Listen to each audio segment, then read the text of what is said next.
राजा अशोक के कलिंगा पे आक्रमण से लेकर 1929 में जर्मनीज इन्वेजन ऑफ पोलैंड और हाल ही में रशियाज ऑक्यूपेशन ऑफ यूक्रेन, मानव इतिहास ऐसे इन्वेजन्स के उदाहरणों से भरा हुआ है। हाल ही में चल रहे वैश्विक आर्थिक संकट यानी ग्लोबल इकोनॉमिक क्राइसिस के कारण इन्वेजन्स का खतरा अब तक के उच्चतम स्तर पर पहुंच गया है। एक बैटल प्लान बनाते हुए कुछ ऐसे देश भी हैं जिन पर आप कभी आक्रमण नहीं करना चाहेंगे। उनकी बड़ी सेनाएं, डिफिकल्ट टेरेन या सीमा के भीतर 11 टाइम जोन्स इन देशों में सक्सेसफुल इन्वेजन को इम्पॉसिबल बना देते हैं। आक्रमणकारियों के लिए इन देशों में कदम रखना तो संभव है, लेकिन वे निश्चित रूप से यहाँ से वापस जीवित नहीं जा सकेंगे। चलिए शुरुआत करते हैं अपनी यात्रा।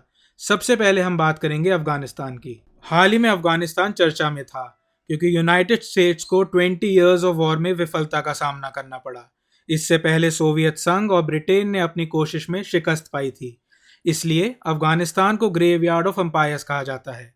अतीत में जिन देशों ने भी अफगानिस्तान पर हमला किया, उन्होंने टेरेन को मुख्य बाधा पाया। दुनिया के सबसे ड्राइएस्ट और इनहॉस्पिटेबल डेजर्ट्स अफगानिस्तान में हैं। इसके अलावा ये ऊंचे पहाड़ों से घिरा हुआ है। देश को घेरने वाले high peak mountains armoured vehicles और टैंक्स को यूजलेस बना देते हैं। अफगान सेना का मुकाबला करने का एकमात्र तरीका है बूट्स ऑन द ग्राउंड, लेकिन अफगान लोगों को इस रीजन और उसकी लोकल कंडीशंस की इन डेप्थ नॉलेज है। इसलिए इन्वेडिंग फोर्स का अफगानिस्तान में युद्ध जीतना असंभव है। दूसरा कारण जो अफगानिस्तान इन्वेजन इम्पॉसिबल बना देता है वो है द पीपल ऑफ अफगानिस्तान। उन्हें अपने फियर्स लव फॉर फ्रीडम के लिए जाना जाता है और इसकी रक्षा के लिए वो किसी भी हद तक जा सकते हैं। अफगान लोग फॉरेन इन्वेडर्स को हराने के लिए अपने इंटरनल डिफरेंसेस को भी एंड करने के लिए तैयार हो जाते हैं। इसका मतलब कोई भी रणनीति जैसे कि कन्वेंशनल वॉरफेयर, अनरिलेंटिंग वायलेंस या नेशनल बिल्डिंग अफगानिस्तान पर कब्जा करने में विफल है। हमारी अगली कंट्री है चाइना, दुनिया की सबसे आबादी वाला देश जिसमें करीब 1.4 बिलियन लोग हैं। इनका इस्तेमाल चीन लार्ज पूल ऑफ सोल्जर्स की तरह कर सकेगा। इन्वेजन के दौरान चीनी सरकार हथियारों की मैन्युफैक्चरिंग बढ़ाकर अपने सीमाओं के भीतर हर आदमी, महिला और बच्चे को आर्म कर पाएगी। ये सिविलियंस और poorly trained soldiers invading force को आउट नंबर कर पाएंगे। एक और चीज़ जिससे चीन को मदद मिलेगी वो है the unobstructed power of the Chinese government. अपना रिस्पॉन्स प्लान करने के दौरान चाइनीज गवर्नमेंट किसी भी तरह के ऑपोजिशन और रेड टेपिज्म में नहीं फंसेगी। Whatever Chinese government says goes. इसके अलावा चाइना का साइज, टेरेन्स और उसकी intense weather condition invading force के काम कठिन बना देती है। चाइना में दुनिया की सबसे डेंस सिटीज़ हैं। इसका मतलब है कि हमलावर सेना को चीन के डेजर्ट्स, माउंटेन्स और फॉरेस्ट में लड़ने में सक्षम होने के साथ साथ क्लोज क्वार्टर अर्बन वॉरफेयर में भी कॉम्पिटेंट होना पड़ेगा। ये भी याद रखना ज़रूरी है कि चीन दुनिया की सबसे बड़ी इकोनॉमीज़ में से एक है। इसके साथ साथ उसके पास एक ह्यूज वर्क फोर्स भी है। क्विक नोटिस पर चीन एयरफोर्स और व्हीकल्स की टेक्नोलॉजी डेवलप कर सकता है।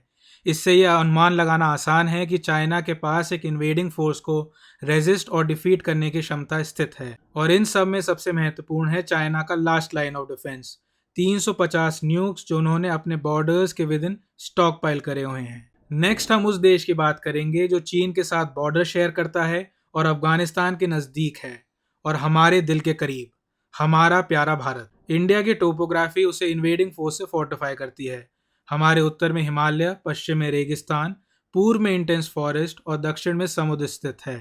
हालांकि भारत एक आइलैंड नहीं है, पर किसी भी इन्वेडिंग फोर्स को यह आइलैंड की तरह ही लगेगा, क्योंकि भारत पर आक्रमण करने का एकमात्र उचित तरीका है ओशियन। पर भारतीय सेना ने ऐसी सिचुएशन के लिए पहले ही तैयारी कर रखी है। भारतीय नौसेना के पास इंडियन कोस्ट लाइन को डिफेंड करने के लिए कन्वेंशनल और न्यूक्लियर सबमरीन, मिसाइल क्रूजर्स और एयरक्राफ्ट कैरियर्स हैं। इसलिए भारत की सीमाओं के भीतर पहुंचना ही असंभव है। इन केस कोई इन्वेडिंग फोर्स हमारी बॉर्डर्स के विद इन पहुंच भी जाए तो things do not become better. China और पाकिस्तान जैसे हॉस्टाइल नेबर्स की वजह से भारतीय सेना ने 2 इन्वेडिंग फोर्स से डील करने की कैपेसिटी डेवलप कर रखी है। भारत की यह प्रिपरेशन उसके सबसे पावरफुल वेपन्स में से एक है। इस कारण से India would never be caught off guard.